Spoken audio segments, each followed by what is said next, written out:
Hey, hi, this is Vishnu. This is second lecture, sorry, perhaps third lecture. Today we will study about electrostatic force. What is electrostatic force? Basically it is Coulomb force, है ना? तो in Coulomb's law we will study about it. Before that I want to say something that whatever we have studied till now or what we will deal today, we have to solve plenty of questions on the concepts we have built on.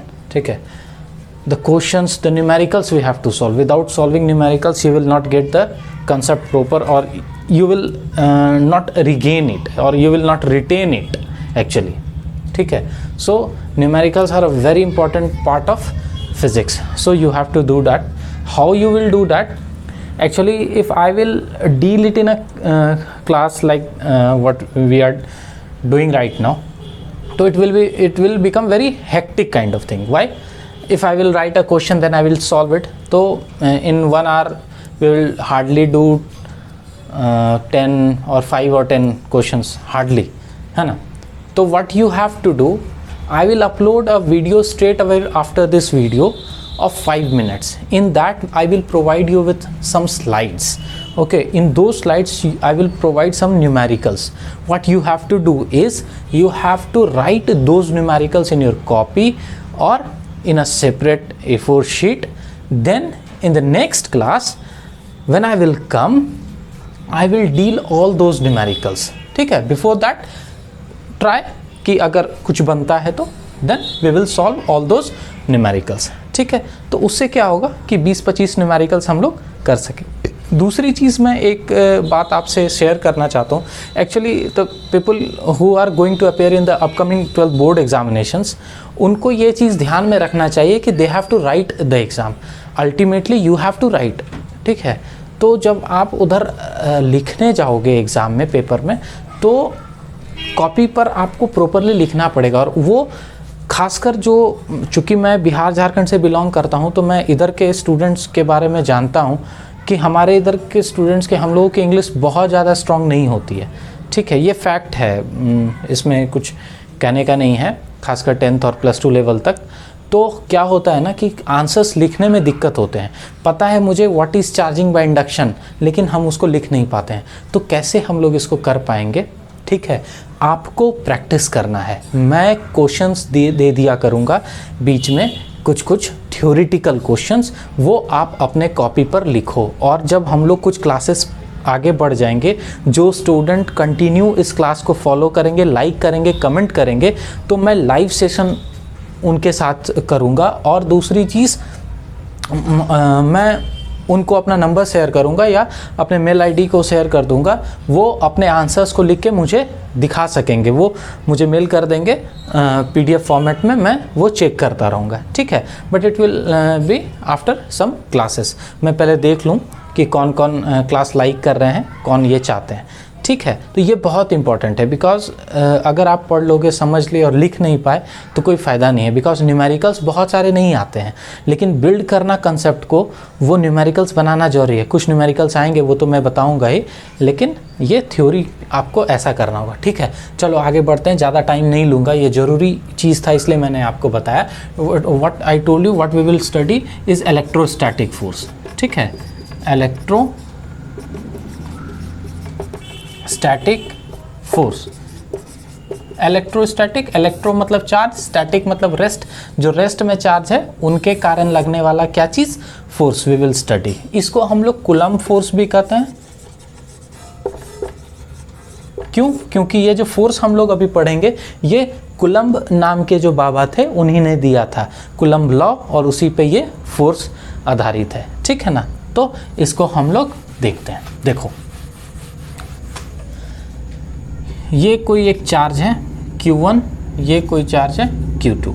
ठीक है, ये कुछ distance पर रखा हुआ है, मान लो R. ठीक है, दिस इज R, है ना. तो ये है इसी के, इस दो चार्ज के. हम लोग तो ये जानते हैं कि चार्ज क्या है, बेसिक और intrinsic property of a matter. उसका ये गुण है कि अगर दो चार्ज एक दूसरे के सामने आएगा, करीब आएगा, तो क्या होगा, या तो ये उसको रिपेल करेगा या दोनों एक दूसरे को अट्रैक्ट करेगा। ठीक है, अट्रैक्ट करेगा या रिपेल करेगा ये किस पे डिपेंड करता है, चार्ज के नेचर पे। ठीक है, नेचर पे मतलब अगर पॉजिटिव चार्ज आ जाएगा तो क्या करेगा, रिपेल। आप इसको समझ रहे हो, जानते भी होगे। निगेटिव आ जाएगा तो भी क्या करेगा, रिपेल करेगा एक दूसरे को। पॉजिटिव तो अट्रैक्ट करेगा, और निगेटिव पॉजिटिव तो भी एक दूसरे को क्या करेगा, अट्रैक्ट। मतलब नेचर ऑफ चार्ज जो रहेगा उसी हिसाब से फोर्स जो लगेगा वो अट्रैक्टिव या रिपल्सिव होगा। इस जगह पर आप देख सकते हो, आपको क्या लगता है, ये चार्ज अगर यहाँ पर मैंने कोई साइन नहीं दिया, इसका मतलब क्या, ये पॉजिटिव है, ये भी क्या है, पॉजिटिव है। तो अगर मैं बोलूँ कि Q1 चार्ज के कारण Q2 पर क्या फोर्स लगेगा, कौन सा फोर्स, तो क्या बोलोगे, रिपल्सिव। मतलब ये इसको इधर रिपेल करेगा और ये इस पे रिपल्सिव फोर्स लगाएगा, इधर फोर्स लगाएगा ना। That force is known as electrostatic force. Electro मतलब चार्ज, चार्जेस के कारण लगने वाले फोर्स इलेक्ट्रोस्टैटिक फोर्स होते हैं। आपको बोर्ड में ये क्वेश्चन घुमा के पूछ दिया जाएगा, बोला जाएगा क्या कि electrostatic force is applicable only for attraction और एप्लीकेबल ओनली फॉर रिपल्शन। तो ये धोखा नहीं खाना है, ये अट्रैक्टिव भी हो सकता है, रिपल्सिव भी हो सकता है, depending on the nature of charge. अगर यहाँ पर दूसरा चार्ज Q1, ये Q2 दिया हुआ है, ये प्लस है, ये माइनस, तो कैसा फोर्स लग जाएगा, अट्रैक्टिव फोर्स। ठीक है, तो कूलम्ब फोर्स जो है वो अट्रैक्टिव भी हो सकता है और दूसरा क्या, वो रिपल्सिव भी हो सकता है।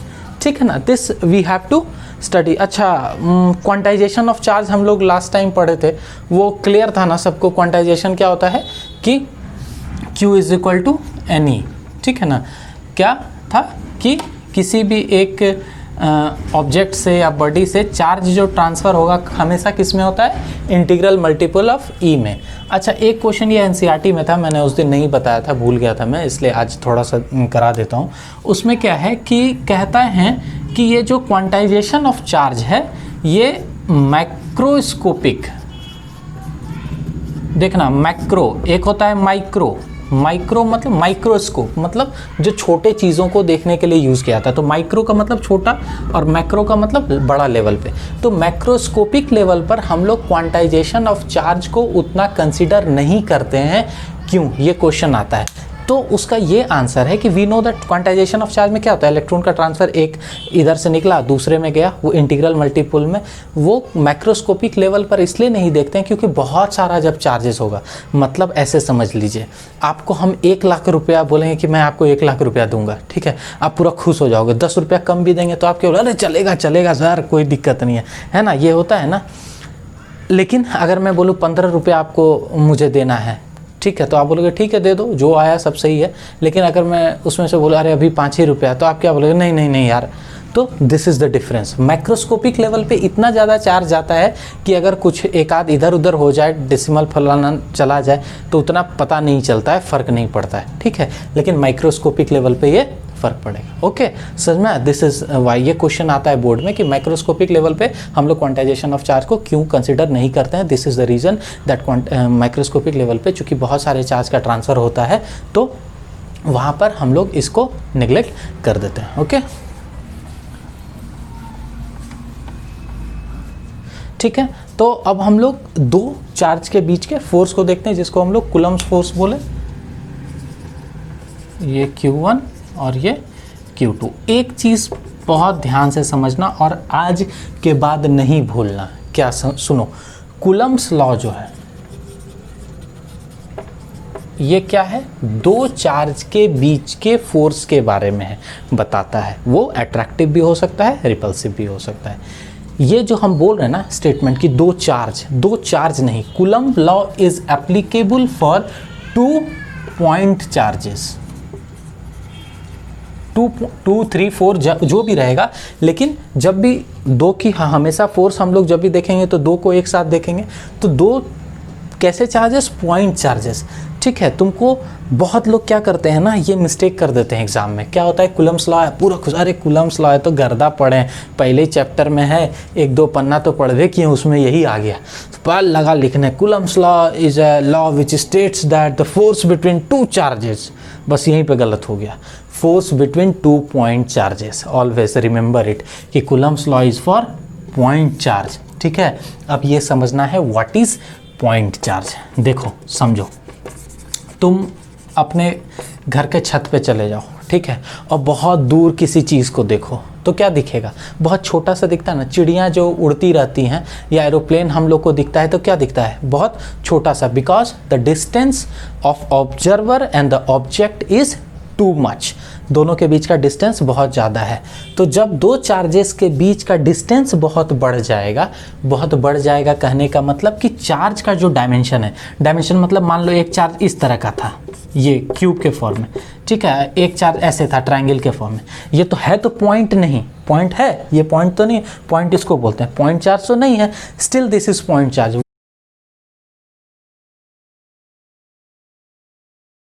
थोड़ा सा, ठीक है, कि दो चार्जेस के बीच डिस्टेंस इतना ज़्यादा बढ़ जाएगा कि वो इसका जो डायमेंशन है वो एक पॉइंट की तरह नज़र आने लगेगा। That is the reason why we say these charges होता। तो ठीक है, कूलम्स लॉ किसके लिए है? 2 पॉइंट चार्जेस के लिए है। क्या है अब ये समझो, फोर्स ऑफ अट्रैक्शन, रिपल्सन दोनों। कहता क्या है कि 2 पॉइंट जो चार्ज है Q1 और Q2, इस दोनों पॉइंट चार्ज के बीच का अगर फोर्स देखा जाएगा तो ये फोर्स जो है वो डायरेक्टली प्रोपोर्शनल होगा। ठीक है, डायरेक्टली प्रोपोर्शनल का मतलब एकदम डायरेक्ट होगा। कैसे? अभी समझो, डायरेक्टली प्रोपोर्शनल होगा किसके? इस दो चार्ज के मैग्नीट्यूड के प्रोडक्ट के बराबर, Q1 और Q2। ये ध्यान रखना, force between the 2 point charges is directly proportional to the product of magnitude of 2 charges। ये जो लाइन है ये क्या शो करता है? मैग्नीट्यूड। ठीक है ना, हम लोग ऐसे जानते हैं ना कि -5 बराबर क्या हो जाएगा? 5। इसका मतलब जो फोर्स है वो हमेशा क्या होगा? पॉजिटिव। रिजल्ट जो आएगा वो हमेशा क्या होगा? पॉजिटिव रिजल्ट आएगा। क्यों?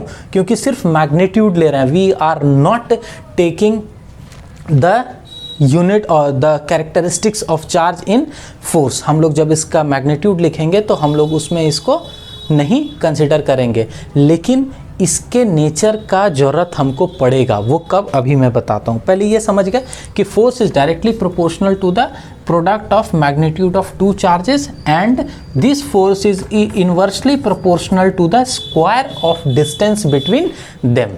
ठीक है, square of distance between them, तो हम लोग इसको ऐसे भी लिख सकते हैं, F is directly proportional to Q1 Q2 by R square. इसको इस तरह से भी लिख सकते हैं। ठीक है, तो यहाँ पर F इज इक्वल टू क्या होता है? K Q1 Q2 by R square. This is the force between 2 point charges. ये K क्या है?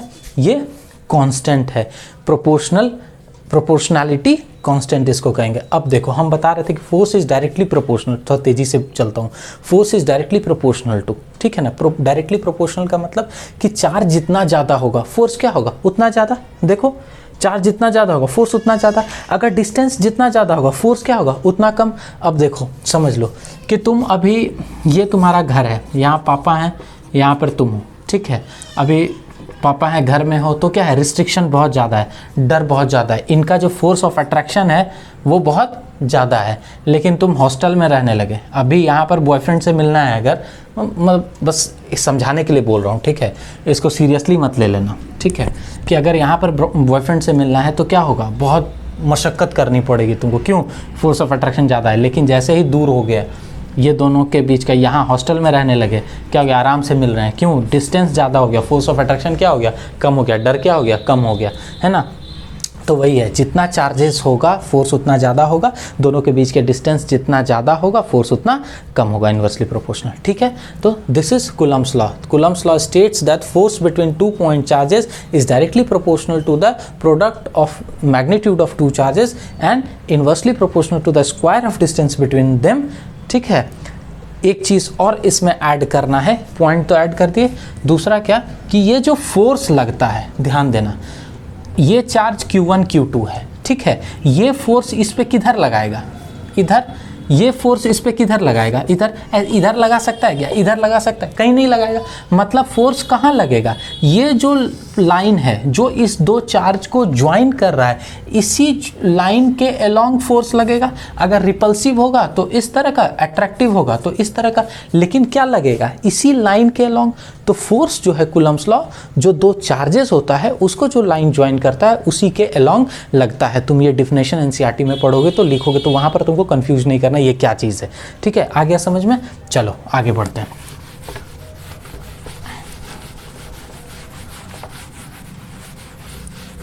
तो ये क्या हो गया, F is equal to K Q1 Q2 by R square. ये K क्या है, प्रोपोर्शनैलिटी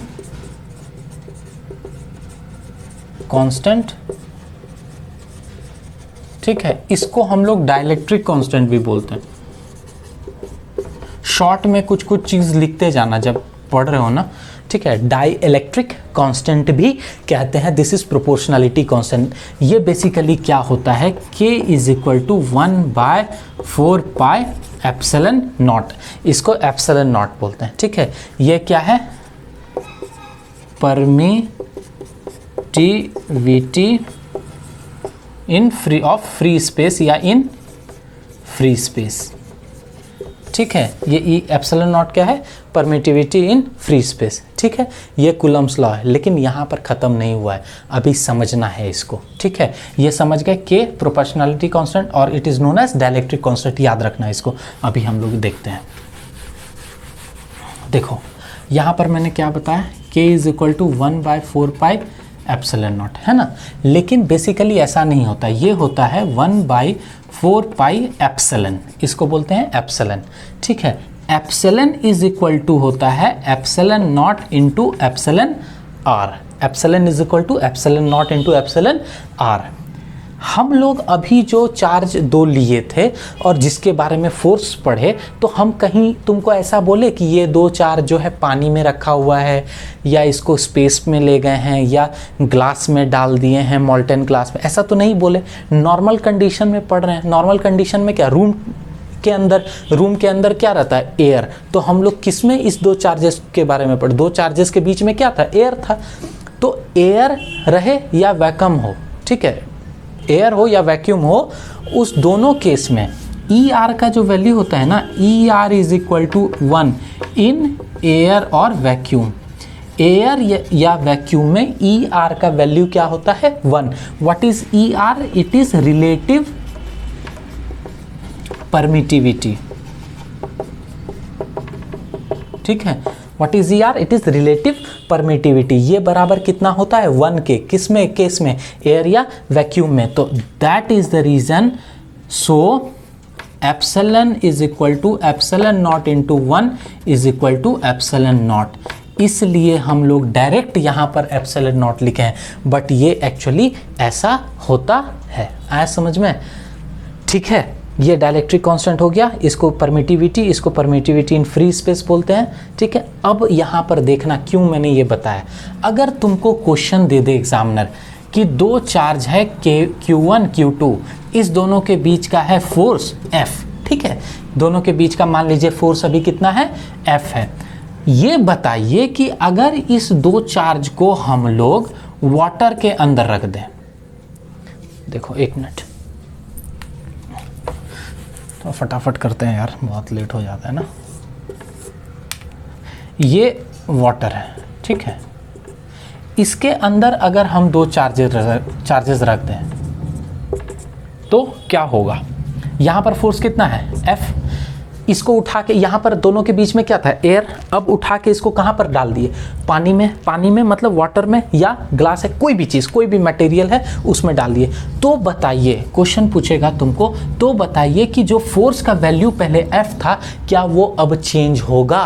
तो तुम क्या बताओगे, देखो पहले F इज इक्वल टू क्या था, 1/4 pi epsilon not Q1 Q2 by R square. अभी भी Q1 Q2 तो वही है, डिस्टेंस आर स्क्वायर, आर भी वही है जो वहाँ पर था।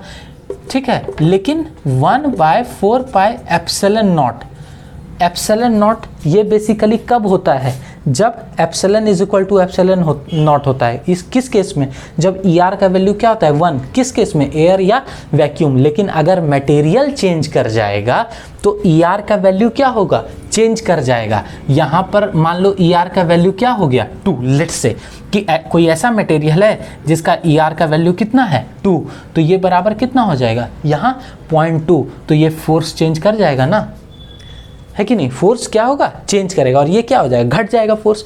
क्यों, देखो यहाँ पर क्यों नीचे में है, यहाँ पर अगर ऐसा हो जाए कि ई आर का वैल्यू हो जाएगा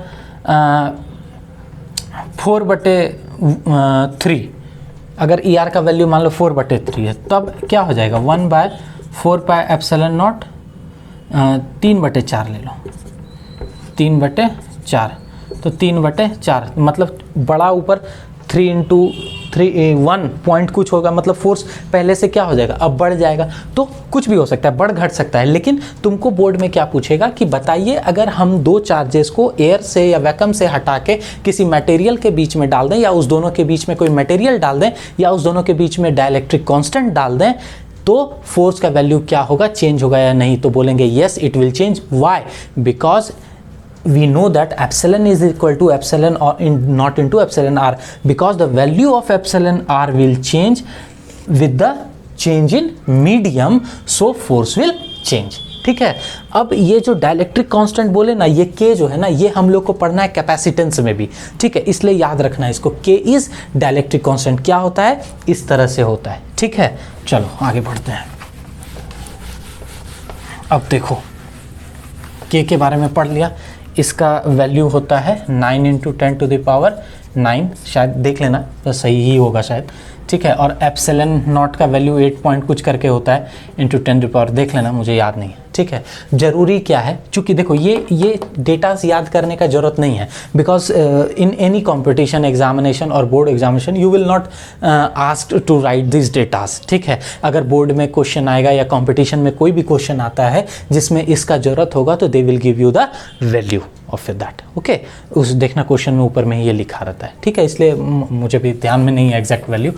ठीक है, तो वो तुम देख लेना, लेकिन जरूरी क्या है, this is the very important question what right now we are going to discuss for board examination, and it is mostly important for IITs and NEET examination. क्या, एप्सिलन नॉट का डायमेंशन, ये तुम क्वेश्चन पलटा के देख लेना। अच्छा, एक चीज़ मैं बात करना चाह रहा था थोड़ा तुम लोग से, कि फिजिक्स तो मैं पढ़ा रहा हूँ, ठीक है, अभी तुम पढ़ रहे हो, तो IIT JEE जैसे या नीट का तैयारी करते हैं, तो मैं तो ये सब नहीं बोल रहा हूँ, लेकिन क्या उसमें कोई चीज़ दूसरा आता है, वहाँ पर फिजिक्स बदल तो नहीं जाएगा, चीज़ें वहीं रहेंगी। ठीक है, थोड़े से क्वेश्चंस को प्रैक्टिस हम लोग ज़्यादा कर लेंगे तो हम उस लेवल पर पहुँच जाएंगे। अभी मैं आपको फिजिक्स करा दे रहा हूँ, ठीक है, बोर्ड जैसे आएगा तो फिर मैं क्वेश्चन सॉल्व कराऊंगा वहाँ पर, सिर्फ स्पेशली बोर्ड के लिए। बोर्ड के बाद जो टाइम होगा तो 1 महीने में मैं सिर्फ क्वेश्चंस का आपको करा दूंगा नीट और IITs के लिए। ठीक है, तो उससे ज़्यादा कुछ नहीं आता है। तो हम लोग को ये समझना होगा कि आखिर क्वेश्चन में क्या आ रहा है और कैसे समझेंगे। किसी का बात मत सुनो भाई, सबसे सिंपल ऑप्शन क्या है, क्वेश्चन पेपर जाके उठाओ और देखो कि वो क्वेश्चन कहाँ से आ रहा है। मैं तुमको बता देता हूँ 80 to 90% क्वेश्चन, मतलब जो तुम्हारा सिलेक्शन दिला देगा वो NCERTs में होता है। NCERT से बाहर नहीं पूछता है कुछ भी, चाहे वो नीट हो चाहे IIT JEE हो। केमिस्ट्री बायो तो कंप्लीट NCERT के में ही होता है 100% क्वेश्चन, 2-4 का कोई वैल्यू नहीं होता है। ठीक है, 2-4 से कोई पास और फेल नहीं होता है। सिलेक्शन लेना है तुमको तो अगर एक रैंक अपना डालना है तो वो तुम NCERT पकड़ लो, आ जाएगा। फिजिक्स का भी वही चीज़ है। फिजिक्स में थोड़ा सा टीचर का इसलिए ज़्यादा ज़रूरत पड़ता है कि कुछ डेरिवेशन है जो स्टूडेंट को समझ में नहीं आता है, तो चलो एक बार पढ़ा दिया है, कोई भी सब्जेक्ट है एक बार टीचर पढ़ा दे तो अच्छा है। लेकिन अल्टीमेटली वो सारी चीज़ें फिजिक्स हो या केमिस्ट्री हो बायो, वो NCERTs में जो लिखी है that you have to study. अगर उसको कर लोगे ना यार तो कुछ भी नहीं छूटने को है, कोई कंपटीशन नहीं छूटेगा। ठीक है ना, चलो। और फिजिक्स तो मैं बता देता हूँ, पूरा क्लास अगर तुम कर लोगे ना, अगर ख़राब हुआ ना फिजिक्स तो फिर हमको बोलना, कभी पॉसिबल ही नहीं है कि ख़राब होगा। ठीक है, एक लेवल अप हम लोग तुमको लेके चलेंगे। ठीक है, और बायो की क्लासेस भी कुछ दिन के बाद स्टार्ट हो जाएगी। चलो देखो, एप्सिलॉन नॉट का डायमेंशन, ये बहुत क्वेश्चन पूछता है, तुम देख लेना उठा के क्वेश्चन पेपर के, एप्सिलॉन नॉट का डायमेंशन बताइए। तो कैसे निकालेंगे देखो मैं बता दे रहा हूँ। F = K Q1 Q2 by R square, तो F इज इक्वल टू 1/4πε0 होता है Q1 Q2 by R square. अच्छा, एक चीज़ कमेंट करना कि डायमेंशन चैप्टर तुम लोग को पता है कि नहीं, डायमेंशन निकालने आता है कि नहीं। यहाँ पर अभी मैं बता रहा हूँ, जो वो सीख लो, उसके बाद मैं कुछ क्वेश्चंस दे दूँगा नेक्स्ट में, तो तुम वो बनाना, ठीक है। देखो 1/4 ये है, तो F क्या है, फोर्स क्या होता है, मास इंटू एक्सेलरेशन। तो फोर्स का डायमेंशन क्या होता है, mLT-2। अगर नहीं तुम्हें आ रहा है ना कि डायमेंशन नहीं आता है, तो 2-3 चैप्टर है 11th का जो ज़्यादा इंपॉर्टेंट है यहाँ पर। क्या क्या, यूनिट एंड डायमेंशन, वेक्टर और न्यूटन्स लॉ काइंड ऑफ। तो ये हम लोग अगर एक बार रिवाइज कर लें तो ज़्यादा बेटर रहेगा। तो वो तुम कमेंट करके बताना, अगर ज़रूरत होगा तो दैट आई विल डू, ठीक है। इज इक्वल टू, देखो 4 is a constant, pi is a constant. Constant का जो है ना यूनिट और डायमेंशन नहीं होता है, मतलब वो डायमेंशन लेस होते हैं, ठीक है। या कहो कि उसका कोई यूनिट और डायमेंशन नहीं होता है कांस्टेंट का, ठीक है। तो ये इसको डायमेंशन जब निकाल रहे हैं तो इसको हटा देंगे, जाने दो। क्या हो गया, बच गया 1/ε0। चार्ज Q1 Q2 चार्ज है, तो चार्ज का क्या होता है, Q is equal to I T, हम लोग को पता है Q इज इक्वल टू क्या होता है, आई टी। आई क्या है, करंट। इसका डायमेंशन हम लोग I भी लिखते हैं या A भी लिखते हैं, और T टाइम का तो T ही लिखते हैं। तो क्या लिखो, A मान लो लिख लिए, तो AT, Q1 के लिए AT, Q2 के लिए भी क्या आ जाएगा, AT। ऐसा तो नहीं है ना कि A1 T1 A2 T2। मास मतलब हम 4 किलो चावल खरीदें या 4 kg दाल लें, यूनिट क्या आएगा, kg ही ना आएगा, यूनिट जो है वो kg। तो चार्ज का यूनिट क्या है, कूलम, मतलब IT एम्पियर, तो इसलिए ये ठीक है। अब by R is a distance मतलब L, तो L स्क्वायर, ये हो गया। अब देखो एप्सिलॉन नॉट का निकालना है, इसको इधर लेते हो तो क्या हो जाएगा, epsilon not is equal to, और इसको इधर 1/mLT-2 A square T square by L square, ठीक है। कोई दिक्कत, चलो आगे इधर देखते हैं फिर। तो क्या हो गया, A square T square by L square और mLT-2 इक्वल टू ऑप्शन, ये आ गया बराबर। देखो m और कहीं है नहीं, सिर्फ ये, तो m नीचे ऊपर ले जाएंगे तो क्या हो जाएगा, m-1। हम लोग नॉर्मली जो लिखते हैं ना डायमेंशन, उसका यही ऐसे लिखते हैं, mLT, पहले मास फिर लेंथ फिर t ऐसे करके, ठीक है। अगर किसी का डायमेंशन सिर्फ l आया तो हम लोग m0 L T0 ऐसे करके लिख देते हैं, ठीक है।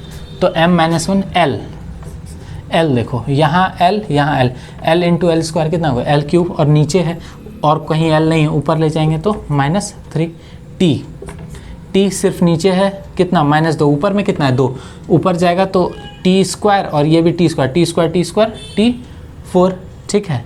M हो गया, L हो गया, T हो गया, अब क्या बचा A स्क्वायर, तो A स्क्वायर। तो this is the dimension of epsilon not. याद रखना, ये क्वेश्चन तुमको बोर्ड में आ सकता है, नीट में आ सकता है, आईटी में आ सकता है, ये हर 1-2 साल 3 साल पे रिपीट करके पूछते रहता है, ठीक है ना। तो इसका ये डायमेंशन है, ध्यान रखना। तो हम लोग पढ़े कूलम्स फोर्स, वो क्या है, 2 पॉइंट चार्जेस के बीच का फोर्स है, ठीक है। और इलेक्ट्रोस्टैटिक फोर्स भी उसको बोलते हैं, ठीक है। वो अट्रैक्टिव रिपल्सिव दोनों हो सकता है, ठीक है। चलो, ये उसके बाद हम लोग देखें परमिटिविटी के बारे में, के डाइलेक्ट्रिक कांस्टेंट के बारे में, कैसे वो डिपेंड करता है। ये क्वेश्चन आता है कि अगर हम लोग 2 चार्जेस के बीच का जो मीडियम है वो चेंज कर देंगे तो बताइए फोर्स चेंज करता है कि नहीं, कैसे क्यों करता है, ये समझ गए, बिकॉज ऑफ ER, ठीक है। आगे बढ़ते हैं, और इसके बाद क्या है, कुछ क्वेश्चंस कर लें क्या, या चलो आगे ही बढ़ जाते हैं, ठीक है। देखो फोर्स हम लोग ये जानते हैं। अच्छा, डायमेंशन में एक क्वेश्चन, चलो डायमेंशन का करते हैं, थोड़ा समझ में भी आ जाएगा, फिर हम लोग कंटिन्यू करेंगे, ठीक है। अगर हम ये तुमको बोलें कि x is equal to AY plus BZ plus C, ठीक है, ये क्वेश्चन है। x is equal to AY plus BZ plus C, इसमें बोल देगा कि x जो है वो फोर्स है, क्या क्या है, फोर्स। पहले यूनिट छोड़ दो, डायमेंशन, अभी यूनिट देखते हैं, फिर वहीं से डायमेंशन निकालने बता देंगे, ठीक है। फोर्स है, y जो है ये टाइम है, और z जो है ये लेंथ है। ये दे देता है क्वेश्चन, बोलेगा कि x is equal to A Y plus B Z plus C, where x is force, y is time, z is length. तो प्लीज से या find the dimension of A B C का डायमेंशन निकालने बोलेगा, ठीक है। तो देखो कैसे निकालते हैं, ऐसे क्वेश्चन को कैसे करते हैं। x क्या है, फोर्स है, फोर्स का डायमेंशन क्या है, mlt minus 2 is equal to A Y क्या है, टाइम, तो इसका डायमेंशन क्या हो जाएगा t प्लस b, z क्या है, लेंथ, इसका डायमेंशन क्या हो जाएगा l प्लस c, ठीक है। ये अब एक चीज़ तुम हमको बताओ, देखो यहाँ से ध्यान से समझना तभी ये बनेगा। अगर हम तुमको बोलें 10 kg आटा प्लस 10 kg चावल, या कहें कि 10 kg rice plus 10 kg rice, कितना होगा, तुम फटाक से बोलोगे 20 kg राइस। अगर हम तुमको बोलें 10 kg rice plus 2 litre milk बराबर कितना होगा, क्या बोलेंगे हम लोग, 12 kg बोलेंगे क्या? कभी भी ऐसा ऐड होगा क्या? नहीं होगा। मतलब जब तक यूनिट सेम नहीं होगा हम लोग चीज़ों को जोड़ घटाव नहीं कर सकते, मल्टीप्लाई कर सकते हैं, लेकिन हम लोग उसको ना ऐड कर सकते हैं ना सब्ट्रैक्ट कर सकते हैं, ठीक है। या जैसे देखो यहाँ kg प्लस kg बराबर क्या आया, kg, मतलब अगर ये इक्वल भी है इस दोनों से, इसका कहने का मतलब क्या है, ये यूनिट और ये सब यूनिट क्या है, बराबर है, इसका भी यूनिट वही होगा जो इसका, जो इसका। उसी तरह से यहाँ पर देखो, इसको इसको इसको ये ऐड हुआ है सब, इसका मतलब क्या है कि mlt माइनस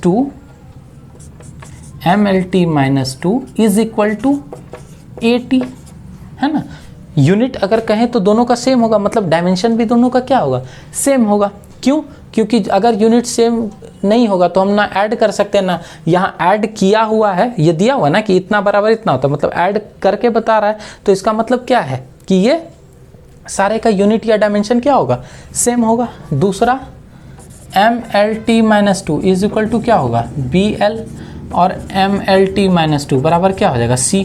तो c का डायमेंशन सीधा आ गया कितना, mlt माइनस 2। b का क्या हो जाएगा, l उधर है, इधर लाएंगे तो नीचे आएगा बटे l, डायरेक्ट कर दे रहे हैं, ये कट गया तो क्या हो जाएगा, ml 0 t माइनस 2, a यहाँ से हट जाएगा, t टाइम है ना, t इधर आ गया, नीचे आया, मतलब यहाँ t, तो ये ऊपर जाएगा तो क्या हो जाएगा, -3।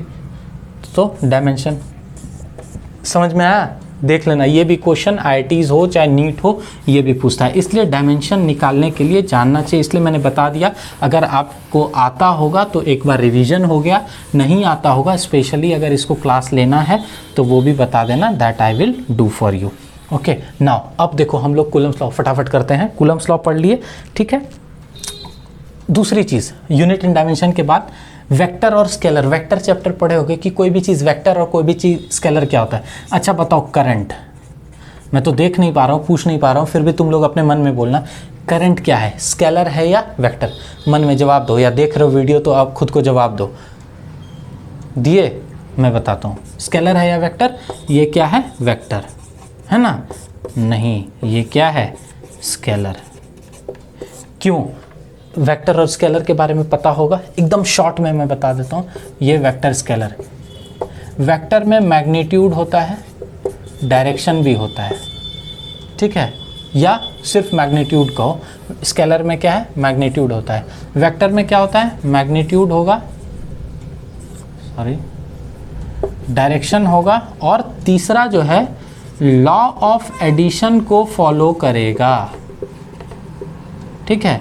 अगर लॉ ऑफ एडिशन को फॉलो नहीं करेगा तो वो वेक्टर क्वांटिटी नहीं होगा। Any quantity to become a vector have these properties, उसमें मैग्नीट्यूड होना चाहिए, उसमें डायरेक्शन होना चाहिए, उसमें लॉ ऑफ एडिशन को फॉलो करना चाहिए। लॉ ऑफ एडिशन में कौन, ट्रायंगल लॉ ऑफ एडिशन और पैरेललोग्राम लॉ ऑफ एडिशन, वो अभी हम लोग आगे पढ़ेंगे। और स्केलर क्वांटिटी में क्या होता है, सिर्फ मैग्नीट्यूड होता है। तो करंट जो है इसमें डायरेक्शन भी होता है और करंट में मैग्नीट्यूड भी होता है, लेकिन ये लॉ ऑफ एडिशन को फॉलो नहीं करता है। लॉ ऑफ एडिशन पढ़े हो ना कि ऐसे एक वेक्टर है ए, ये बी, तो इस तरह से ये इसका रिजल्टेंट सी हुआ। तो मतलब कहने का कि जैसे देखो यहाँ से चले इधर, ठीक है, फिर यहाँ से चले इधर, लेकिन ये क्या है इधर, मतलब जहाँ चले वहाँ वापस नहीं आए। सिंपल ऐसे समझो, ये अभी वेक्टर में शायद तुम लोग पढ़े होगे, मैं ऐसे शॉर्ट में बता दे रहा हूँ, ठीक है। तो ये चीज़ होना चाहिए। लेकिन करंट में क्या होता है कि करंट इस बैटरी से निकलता है तो वापस इस बैटरी में उसको आना चाहिए। काहे? बिकॉज जब तक सर्किट फुलफिल नहीं करेगा, सर्किट पूरा नहीं होगा, तो इसका मतलब करंट फ्लो किया ही नहीं है। जितना करंट बैटरी से निकलेगा उतना वापस आएगा। इसका मतलब ये ट्रायंगल लॉ ऑफ एडिशन को फॉलो नहीं कर सकता है, hence it is a scalar quantity. तुमको ये परीक्षा में पूछ देगा, एग्जाम में पूछेगा कि current has magnitude as well as direction, ठीक है। पहला एसर्शन रीजन मान लो दे दिया, एसर्शन में बोला current has magnitude as well as direction, ठीक है। So it is a vector quantity. Reason कि anything having magnitude and direction is a vector quantity. तो क्या होगा, फर्स्ट भी गलत, सेकंड भी गलत, ठीक है। चलो अब देखो थोड़ा फोर्स के बारे में। वेक्टर स्केलर क्यों बताया वो बता रहा हूं। तो फोर्स क्या है, कैसा क्वांटिटी है, वेक्टर है कि स्केलर है? फोर्स एक वेक्टर क्वांटिटी है ना। तो हम लोग इस फोर्स को वेक्टर फॉर्म में भी लिख सकते हैं। कभी कभी बोर्ड में ऐसा में भी तुमको आ जाए, बोलेगा क्या कि जो कूलम्ब्स लॉ है ना, इसको वेक्टर के फॉर्म में लिखिए, ठीक है। तो वो कैसे लिखेंगे ये समझो। ये कोई चार्ज है Q1, चार्ज है Q2, ये कोई पॉइंट है O, ये है R2, ये है R1। ये R2 R1 क्या है, पोजीशन वेक्टर है। पोजीशन वेक्टर क्या होता है, कोई एक फिक्स्ड पॉइंट से जो मूवेबल चीज़ होता है उसके बीच उसका जो डिस्टेंस निकालता है फिक्स्ड पॉइंट से, दैट इज पोजीशन वेक्टर। तो ये क्या है, चूंकि ये दो चार्ज सेम है तो एक दूसरे को क्या करेगा, रिपेल करेगा, फोर्स लग रहा होगा, मतलब ये मूव कर सकता है, फोर्स लगे, है ना। जैसे दो चुंबक को लाते दूर फेंक देता है एक दूसरे को अगर रिपेल किया, तो सिमिलर यहाँ पर है, ठीक है। तो इसका ये पोजीशन वेक्टर, ये वेक्टर है ये दोनों, तो ये क्या हो जाएगा, R21 is equal to R2 minus R1।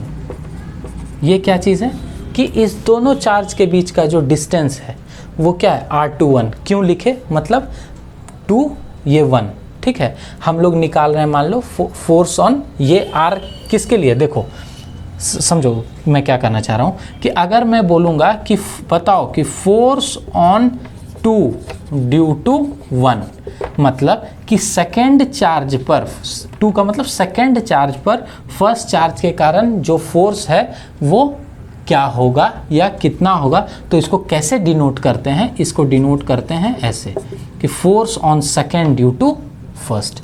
अगर बोलेंगे force on first due to second तो उसको ऐसे लिखेंगे, ठीक है। ये क्या होगा, वेक्टर होगा, ठीक। तो ये R21 है, ये क्या है, हम लोग मान रहे हैं कि इस तरफ के डायरेक्शन का फोर्स ऑन 2 ड्यू टू 1। अगर फोर्स ऑन 1 ड्यू टू 2 का बात करेंगे तो R क्या हो जाएगा, 1 2, ये क्या हो जाएगा R1 माइनस R2, ऐसे करके हो जाए, ठीक है।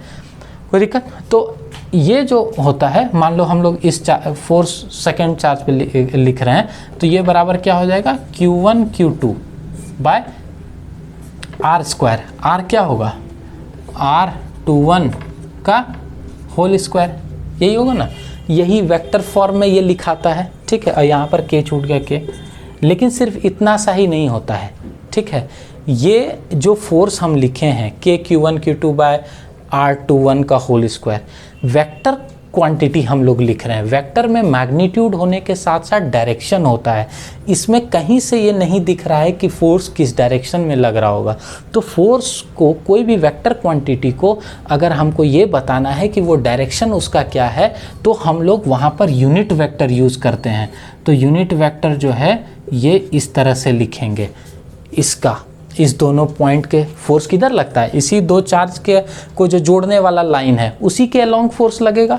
तो ये यूनिट वेक्टर इस तरह से लिखेंगे तब ये कंप्लीट फोर्स हुआ इन वेक्टर फॉर्म। कोई दिक्कत? और अगर हम लोग ऐसा भी लिख सकते हैं ना, F12 ये क्या है, फोर्स ऑन 1 ड्यू टू 2। मान लो कि एक चार्ज इसके कारण फोर्स किधर लग रहा है, इधर, ये क्या है F21, तो F12 बोलेंगे तो क्या हो जाएगा, इस तरफ होगा, है ना, इस तरफ होगा। मतलब अगर तुम कहो कि ये पॉजिटिव डायरेक्शन है तो उसके अपोजिट क्या हो जाएगा, निगेटिव। तो हम लोग ये बोल सकते हैं ना कि F21 is equal to minus of F12। कोई दिक्कत? मैग्नीट्यूड क्या होगा, दोनों फोर्स का वैल्यू सेम आएगा, लेकिन एक उसको उस तरफ धकेल रहा है, दूसरा इस तरफ। तो अगर ये डायरेक्शन पॉजिटिव है, दूसरा निगेटिव होगा, है ना। ये कोई दिक्कत नहीं ना है इसमें, दोनों का मैग्नीट्यूड सेम होगा, मतलब जो फोर्स का वैल्यू है वो तो सेम होगा, बस डायरेक्शन अलग होगा। इसलिए इस डायरेक्शन को डिनोट करने के लिए यहाँ पर क्या लगा है, माइनस। हम तुमको बताए थे ना कूलम्स लॉ में शुरू में कि ये Q1 Q2 ये फोर्स हमेशा पॉजिटिव होगा, वैल्यू हमेशा, मैग्नीट्यूड हमेशा पॉजिटिव होगा फोर्स का, बट डायरेक्शन जब हम लोग दिखाना चाहेंगे तो अगर एक फोर्स उस तरफ लग रहा है दूसरा इधर, तो वहाँ पर हम लोग इसका यूज़ करते हैं। और इस तरह से लिखेंगे अगर फोर्स को, तो उसमें डायरेक्शन दिखाना चाहेंगे तो ये क्या होगा, यूनिट वेक्टर। मतलब कोई भी चीज़, कोई भी क्वांटिटी अगर वेक्टर है, अगर आप उसको वेक्टर फॉर्म में लिख रहे हैं तो आपको उसमें यूनिट वेक्टर लगाना ही होगा, बिकॉज यूनिट वेक्टर क्या होता है, यूनिट वेक्टर वो इससे डिनोट किया जाता है, कैप इसको बोलते हैं, कैप से।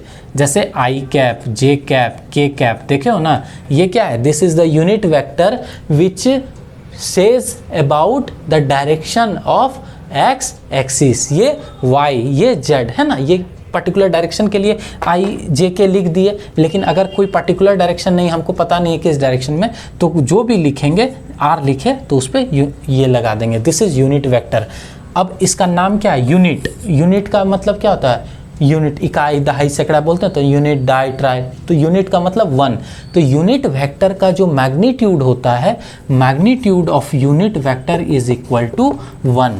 एक चीज़, दूसरा चीज़, why we use unit vector, we use unit vector to show the direction of the vector quantity. ठीक है, तो यहाँ पर फोर्स के डायरेक्शन को शो करने के लिए ये वेक्टर क्वांटिटी लगाना जरूरी है। ये अगर बोर्ड में तुमको आ जाए वेक्टर फॉर्म में लिखने तो इस तरह लिखोगे और ये चीज़ ज़रूर यहाँ पर लगाओगे।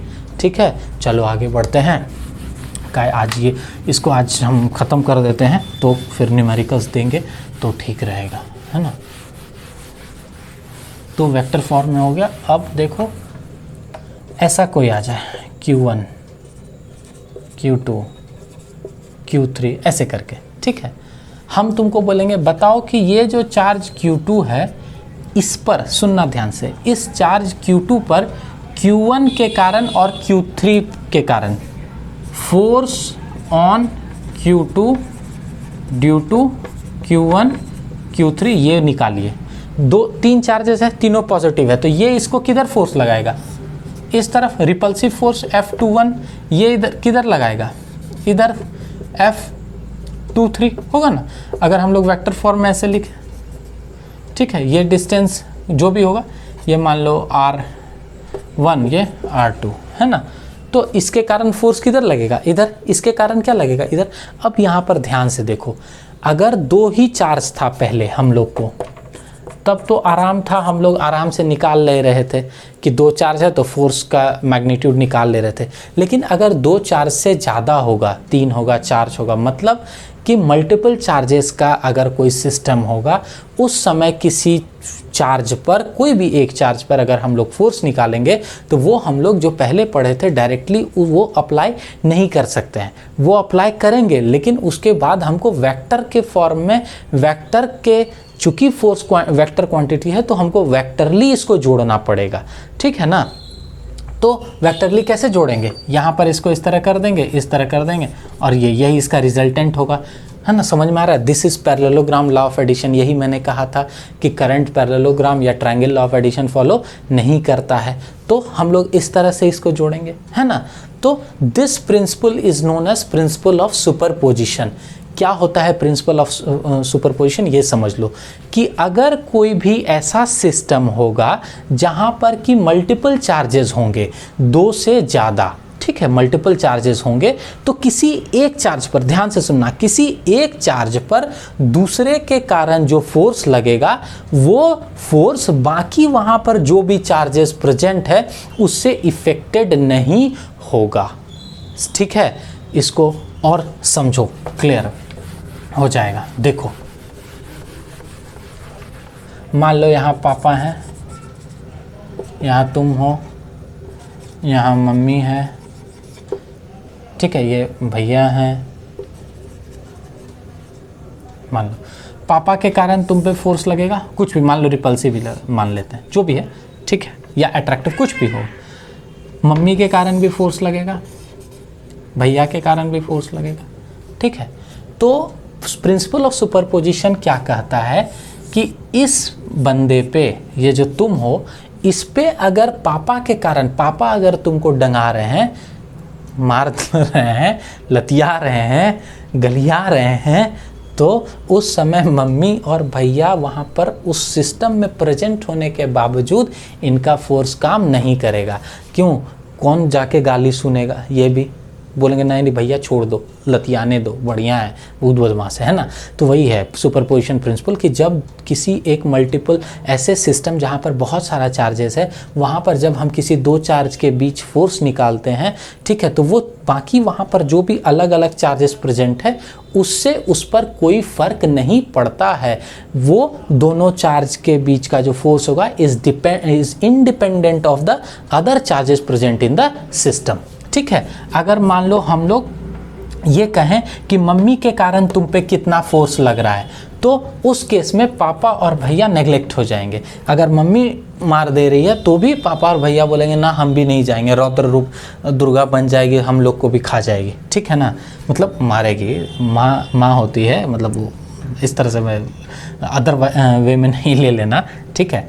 मैं ये कह रहा हूँ कि अगर इनके कारण ये फोर्स आप पर लगेगा तो बाकी जो चार्जेस इस सिस्टम में प्रेजेंट हैं उनका कोई इफेक्ट इस दोनों के फोर्स पर नहीं होगा। This is known as superposition principle. ये कैसे? ये एक्सपेरिमेंट किया गया तो देखा गया, ठीक है। नॉर्मली अगर मैं ऐसे तुम्हें एक चीज़ और एक बार और समझा देता हूँ। मान लो यहाँ पर हम लोग कोई चार्ज लाए, Q1 यहाँ रख दिए, Q2 यहाँ रख दिए, Q3, तो क्या होगा? जैसे तुम रखोगे तो एक दूसरे को ये लोग क्या करेगा? रिपेल उपेल करके स्थिर हो जाएगा, है ना। रिपेल पहले तो करेगा, ठीक है, अपने आप को सेटल डाउन कर लिया यहाँ। अब जब इस दोनों के बीच का फोर्स का बात करेंगे तो तीसरा का उसमें कोई रोल नहीं होगा। इस दोनों के बीच का बात करेंगे तो तीसरा का कोई रोल नहीं होगा। इस दोनों के बीच का बात करेंगे तो तीसरा का रोल नहीं होगा। इन अ सिस्टम ऑफ चार्जेस, ठीक है, व्हेन वी विल फाइंड या the force between 2 charge in a system of multiple charges is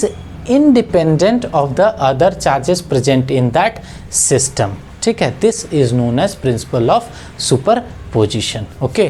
तो इसको हम लोग क्या बोलते हैं? फोर्सेस मल्टीपल चार्जेस के बीच। तो इस पे क्या है ना, प्रिंसिपल ऑफ सुपरपोजिशन, 1-2 बार तुम एनसीईआरटी अब देख लेना, एक बार वो पढ़ लेना, तो डेफिनेशन समझ में आ जाएगा। बेसिकली ये इंपॉर्टेंट क्या है ना, इसमें न्यूमेरिकल इससे आता है, ठीक है। जैसे तुमको दे दिया कि यहाँ पर Q1 चार्ज है, ये Q2 चार्ज है, ये Q3 चार्ज है, ठीक है। ये इसके कारण बताइए force on Q2 due to Q1 and Q3 ये कितना लगेगा, ठीक है। इस तरह से ये क्वेश्चन आता है।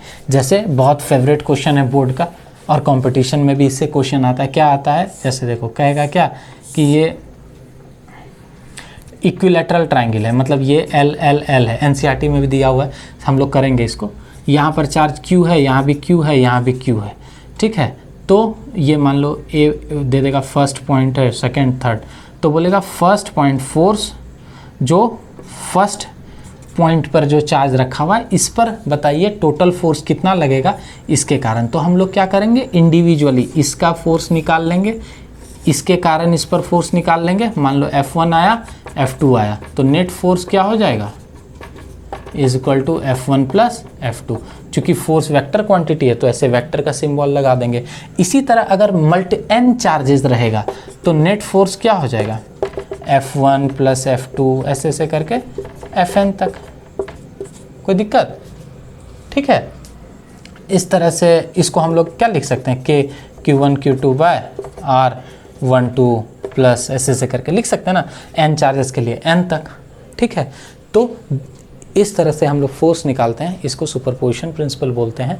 ठीक है, अब यहाँ पर मैं स्टॉप कर रहा हूँ। ठीक है, क्यों स्टॉप कर रहा हूँ, क्योंकि न्यूमेरिकल यहाँ पर अभी बताना पॉसिबल नहीं है, 1 घंटा का ऑलमोस्ट क्लास हो गया है। इसके भी न्यूमेरिकल्स मैं उसमें आपके क्वेश्चंस में डाल दूंगा, एक बार आप प्रैक्टिस करना, नहीं कोशिश करना, नहीं होगा कोई बात नहीं। ठीक है, नेक्स्ट क्लास जो लेंगे वो कंप्लीट न्यूमेरिकल पे होगा। अभी तक जो पढ़े हैं हम लोग सारे का न्यूमेरिकल्स करेंगे, उसके बाद हम लोग आगे बढ़ेंगे, इलेक्ट्रिक फील्ड पर चलेंगे। Okay, till then bye bye, good night, have a nice day ahead. पढ़ते रहो, आगे बढ़ते रहो।